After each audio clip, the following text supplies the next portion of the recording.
Hello and welcome to How It's Jake. I'm your host, Dr. Phil. I would like to show you how a 3D printer is designed and made. First off, the hot end produces heat to melt plastic on the print bed layer by layer, making an object to your design.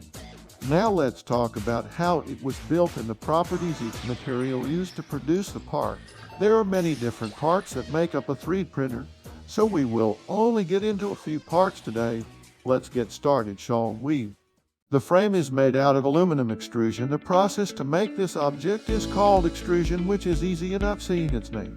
It is usually made of aluminum. The different types are 6063 and 6061, but on the other hand 6013 can be used. These three aluminum alloys have very similar mechanical properties. The extrusion has T-slots already formed in them, so it makes for an easy application to it or remove parts off of it. An extrusion machine is used. First, the billet of metal is placed in the hopper. The metal begins to melt and high pressure pushes the molten metal through a die to the desired shape of the product.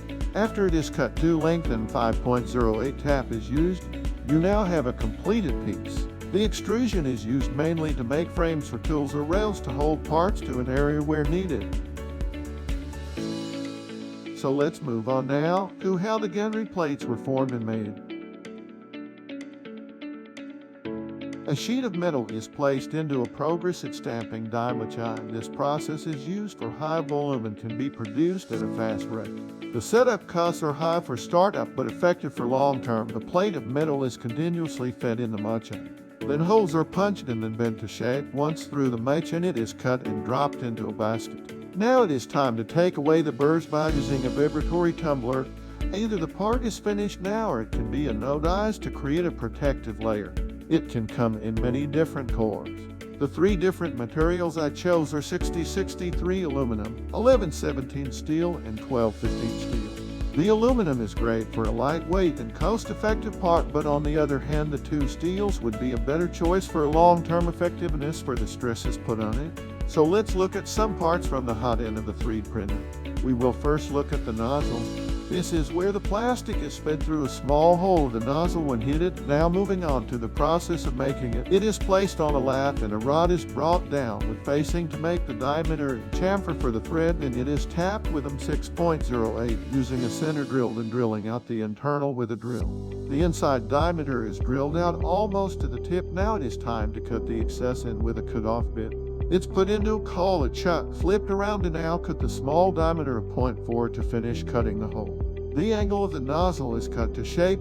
At this point it goes into a vertical spindle milling machine to have the hexagon cut with an end mill bit. Now you have a fully produced nozzle. For the three materials used to make a nozzle, I chose 330 high strength brass, 1144 high carbon steel, and 1117 steel. The mechanical properties are different, but for a good reason. These three materials would be used at different times for the purpose of printing with more abrasive materials. The prices of each material are very different but needed for the applications used.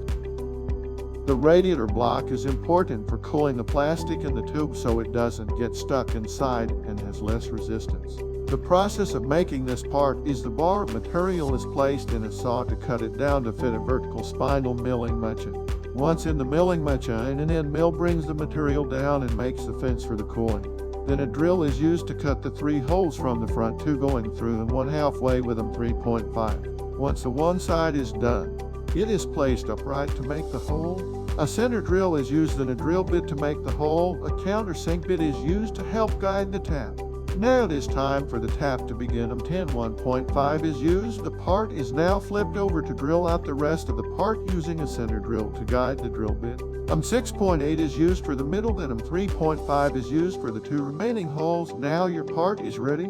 For the three materials chosen, 6013 is commonly used, but 1117 can be used in grade 2. Titanium is used also because of its high strength and great for heat exchanges. It is time to talk about the last part for today. The pneumatic connector is an important part in keeping the tube from moving and letting the plastic go through easily. The process of making this part is a rod of metal is placed in a lathe.